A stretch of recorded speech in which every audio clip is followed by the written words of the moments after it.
A gorgeous, verdant Sonoma Raceway in Northern California wine country has rolled out the welcome mat for Pirelli GT4 America. Race number 1, perhaps the strongest grid in the series history. We knew we'd have bad BOP just from the team's knowledge of how the settings and the BOP settings were actually affecting the performance of the car. I remember taking the green flag and a road immediately jumped in front of me. Zach Anderson starting this car, and he's been waiting a long time for a shot like this. John Capestro Dubets, an absolute ace in a GT4 BMW.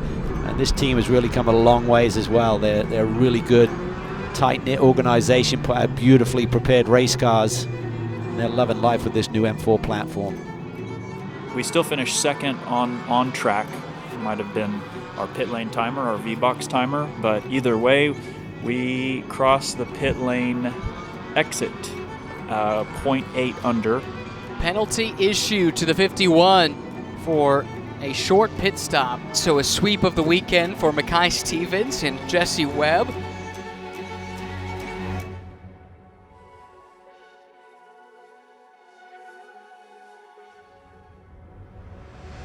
Here we go into the VP acceleration zone. The leader, Zach Anderson.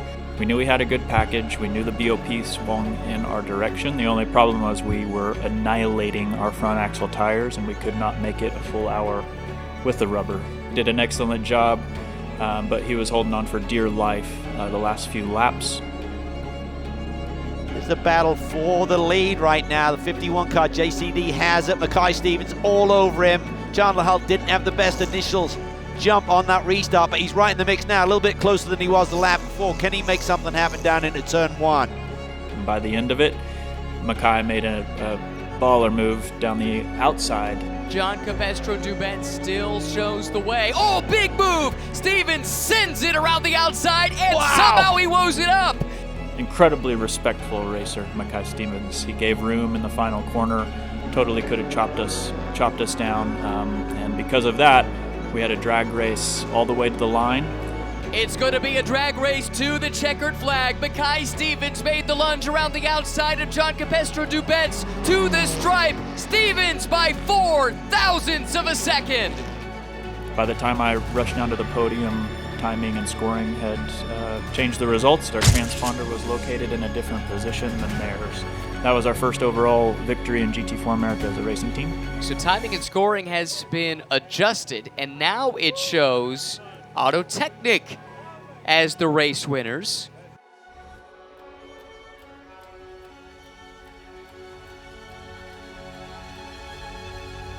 And we are racing. Race 1 of the weekend for Pirelli GT4 America is underway. I started the car from P2, got out qualified by Tyler Gonzalez in the Copeland Supra, but immediately made quick work of him going into turn 8 and 9, which is one of my favorite passes of the season. I stretched that gap up to about 4.5 seconds in my stint. Anderson has just taken off here, so using that momentum of that brilliant victory at NOLA, it was literally a photo finish. It turned the tide in terms of what the timing and scoring results were as a launch pad into another strong run here. Big lead early. Ended up stretching our gap up to 8 seconds by the end of the driver change, and then JCD stretched that up to 13 seconds at one point. That was by far the most decisive victory. So what that does is it shows a lot of faith in Anderson's pace. He had some clean track to work with prior to that and was able to put down a couple flyers. The checkered flag waves for John Capestro Dubets, Zach Anderson, and Autotechnic.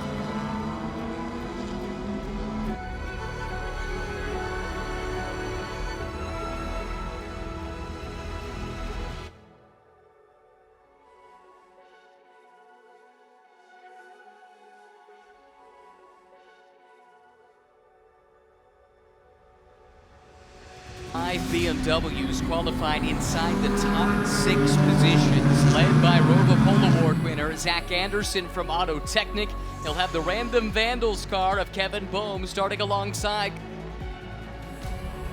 So I started on pole for race 1, made my way through the S's, everything was feeling good. I get to turn 10 and the brake pedal goes to the floor. I twitched the car in. Anderson drops 2 wheels. Bohm Bohm's drops off. 2 wheels. That brings James Walker Jr. into the mix. Thankfully, I got it caught, got it handled in time to not lose the position, and I was able to maintain the lead from the entirety of my stint.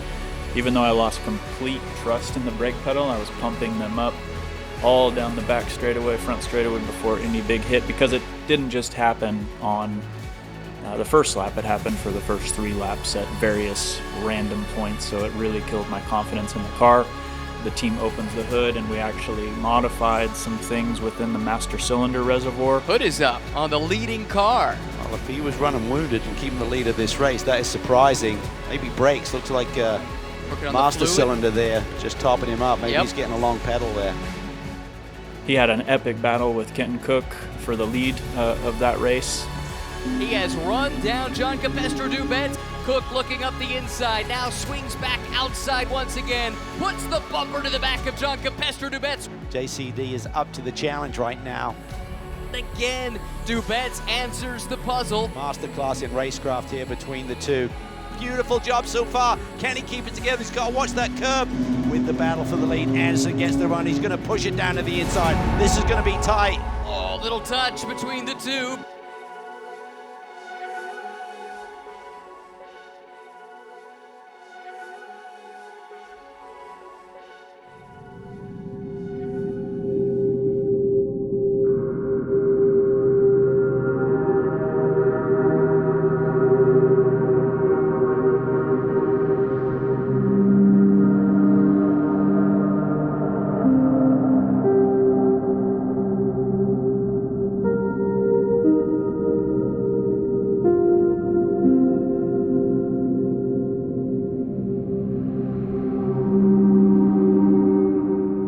Somebody just texted me, and it was like prayers for JCD, just randomly.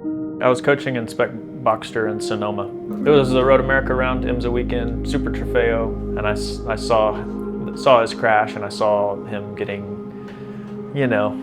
ambulanced away, and it looked pretty bad.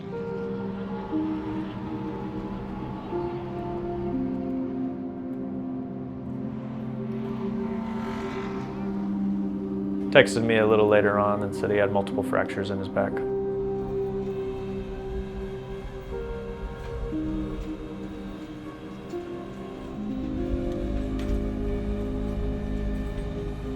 Yeah, I thought that was it. I thought that was like season's done. Charlie reaches out, Rob reaches out, and just start coming up with solutions of finishing the year, since it's not just me and JCD leading, it's Auto Technic leading as well. So there was a lot to play for, right? But there was a lot of money at stake too. So, and a lot of money that we didn't have. Yeah, that was certainly a scary incident he had at Road America. We were all concerned, and we had a choice to make whether we have a substitute driver or just leave Zach in the car to run both sessions, both stints himself. Let's stick with Zach. There's a small penalty we'll take, but then we get 2 Zachs.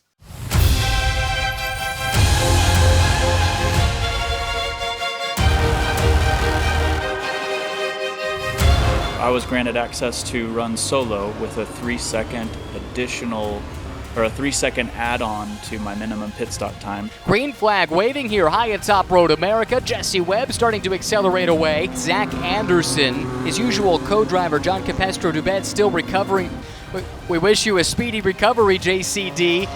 Speaking of which, there is Zach Anderson down to the inside. Big run on Johann Schwartz. So Looking to the inside, Bohm kind of squeezes him down, and we've talked about it all day long.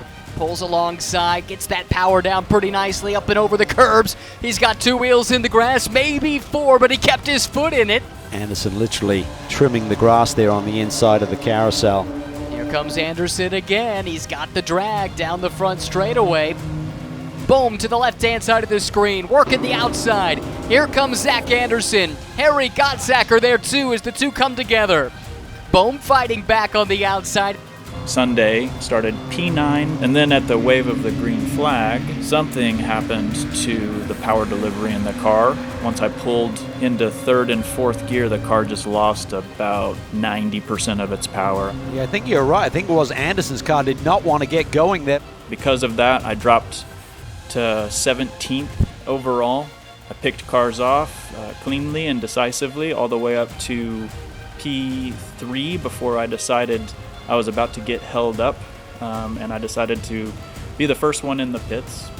Oh, and here we go. Auto Technic will blink first. This is interesting. Get him out of the traffic. So when it all cycled through, I was right on the bumper of Kevin Boehm and made a decisive pass for the lead with about 6 laps to go, and then kind of pulled away and enjoyed every single second of that weekend. Anderson's pushing hard here. Little touch there between the top two. Anderson with the crossover. Can they touch it? Boom, puts the bumper to Anderson.